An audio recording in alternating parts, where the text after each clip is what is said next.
এই ঘটনা ঘটেছে 2004 সালে। 2004 সালে তৎকালীন সরকারের অধীনে একটা তদন্ত হয়েছিল, কিন্তু রিপোর্ট হয়নি। 2008 সালের 9ই জুন প্রথম একটি তদন্ত রিপোর্ট সাবমিট করা হয়। ওই তদন্ত রিপোর্টে 28 জনকে আসামি করা হয় এবং 61 জন সাক্ষী হয়ে যাওয়ার পরে আরেকটা তদন্ত করা হয়। এই তদন্তে এসে আরও 30 জনকে নতুন সাক্ষী করা হয়, আসামি করা হয়।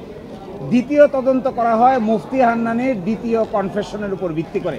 আদালতের সামনে প্রথম প্রশ্ন, মুফতি হান্নান যে দ্বিতীয় কনফেশন দিয়েছেন, উপমহাদেশের ইতিহাসে 400 বছরের ফৌজদারি ইতিহাসে এই ধরনের কোনো দ্বিতীয় কনফেশন হয় কিনা, হলে এর উপর কোনো সাজা হয়েছে কিনা। আমরা আদালতে দেখিয়েছিলাম যে এই ভারতীয় উপমহাদেশে বিগত 400 বছরের ফৌজদারি বিচার ব্যবস্থার ইতিহাসে দ্বিতীয় কনফেশনের উপর ভিত্তি করে এই ধরনের কোনো সাজা কাউকেই দেওয়া হয় নাই। এবং খুবই ইন্টারেস্টিং, 225 জন সাক্ষী নেওয়া হয়েছে। এই 225 জন সাক্ষীর ভিতরে যাদের কনফেশন আছে সকলকেই টিএফআই সেল, যাকে বলা হচ্ছে টাস্ক ফোর্স সেল, এই টাস্ক ফোর্স ইন্টেলিজেন্স সেলে 200 দিন, 220 দিন, 261 দিন পর্যন্ত রাখা হয়েছে আসামিদের। ফলে তাদের কনফেশনের আইনগত কোনো মূল্য নাই।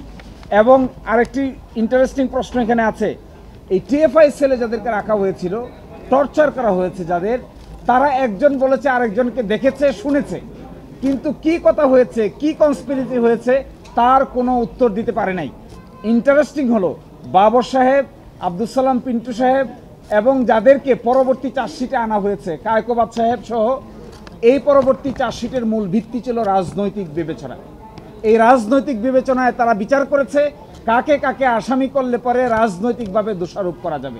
প্রকৃত আসামি তারা খুঁজতে যায় নাই। সাক্ষ্য এবং আইন এই কোনো দিক থেকে এই মামলা প্রমাণিত হয়নি এবং মাননীয় আদালত আজকে তার রায়ে যেটা উল্লেখ করেছেন সেটা হলো যে এই মামলার যে কনফেশনাল স্টেটমেন্ট, এই কনফেশনাল স্টেটমেন্টের উপর ভিত্তি করে অন্য আসামিকে সাজা দেওয়া যায় না এবং একজনের কনফেশনাল স্টেটমেন্টের উপর ভিত্তি করে কখনো 120B of the penal code অর্থাৎ ক্রিমিনাল কনস্পিরেসি এটা প্রমাণ করা যায় না। সাক্ষ্য আইনের সেকশন 10 অনুযায়ী anything said done or written এটা ইন্ডিপেন্ডেন্ট হতে হবে এবং এই মুফতি হান্নানের প্রথম কনফেশনের উপর ভিত্তি করে প্রথম চার্জশিট, কাজে প্রথম চার্জশিট যাদের বিরুদ্ধে আনা হয়েছিল তাদের বিরুদ্ধেও আদালত ওই স্বীকারোক্তি ছাড়া আর কোনো এভিডেন্স পাননি। তারপরে দ্বিতীয় চার্জশিট যেখানে তারেক রহমান সাহেব সহ অন্যান্য যাদেরকে আনা হলো, লুৎফুজ্জামান বাবর, আরিফ কমিশনার, কাজী কায়কোবাদ এবং অন্যান্য যারা দ্বিতীয় চার্জশিটে, তাদের বেলায়ও দেখা গেছে যে ওই কনফেশনাল স্টেটমেন্ট ছাড়া আর কোনো এভিডেন্স নাই।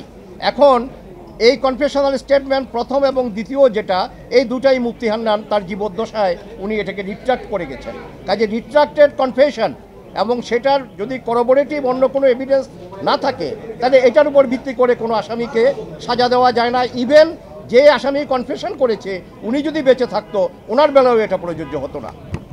আর আজকে আদালত যেটা বলেছেন সেটা হলো যে সেকেন্ড যে চার্জশিট, এই সেকেন্ড চার্জশিটটা হাইলি ইলিগাল বিকজ সেকেন্ড চার্জশিটের প্রভিশন আমাদের আইনে যেটা আছে সেটা হলো যে অফিসার ইনচার্জ যদি নতুন করে এভিডেন্স পায় তাইলে উনি এই সাপ্লিমেন্টারি চার্জশিট দিতে পারেন। কিন্তু এখানে দেখা যাচ্ছে যে এই সেকেন্ড চার্জশিটটা আসছে হলো আপন a prayer of the learned public prosecutor, উনি একটা দরখাস্ত দেওয়ার পরে এটা মঞ্জুর করেছেন কোর্ট। দ্রুত বিচার আদালত এটা মঞ্জুর করে আবার যখন আপনার ফার্দার ইনভেস্টিগেশনের নামে রিইনভেস্টিগেশনের জন্য পাঠালেন, এই রিইনভেস্টিগেশনের রিপোর্টটা আসার পরে অর্থাৎ সেকেন্ড চার্জশিট আসার পরে সেটা কোনো ম্যাজিস্ট্রেট এটাকে অ্যাকসেপ্ট করেন নাই, না করে সরাসরি এটা সেশন জাজ মেট্রো সেশনে পাঠিয়েছে। উনি 193-তে আপনার কগনিজেন্স নিয়েছেন। আমরা কোর্টকে আইন দেখায় বললাম যে ইয়োর লর্ডশিপ দেখেন আপনারা, কারণ 191B of the code of criminal প্রসিডিউরে যদি ম্যাজিস্ট্রেট ইনিশিয়াল কগনিজেন্স না নেয় তাইলে এই কেস আপনার সেশনে বা দায়রায় এটা সুপার্দ হতে পারে না। আজকে আদালত তার রায়ে স্পষ্ট এটা উল্লেখ করেছেন যে দ্বিতীয় চার্জশিটটা যদিও একটা চার্জশিট আসছে, বাট এই চার্জশিটটা আমরা কগনিজেন্সে নিতে পারছি না এই জন্য কারণ এই মামলায় এই সেকেন্ড চার্জশিটের বেলা 191B এটা কমপ্লাই হয় নাই, যার ফলে মহানগর দায়রা জজ যেই কগনিজেন্সটা তারেক রহমান সাহেব এবং অন্যান্য দ্বিতীয় চার্জশিটে লুৎফুজ্জামান বাবর, আব্দুল সালাম পিন্টু, যাদের বিরুদ্ধে আপনার এই যে দ্বিতীয় চার্জশিট নিলেন, বললেন যে না, এটা হাইলি ইলিগ্যাল এবং it is not tenable in the eye of law. আর প্রথম চার্জশিটে আব্দুল সালাম পিন্টু সাহেব ছিলেন, কিন্তু সেই চার্জশিটটাও অ্যাকসেপ্টেবল না। কারণ হলো যে ওই চার্জশিটে that is also on the basis of the confessional statement of Mufti Hannan, which was retracted by him.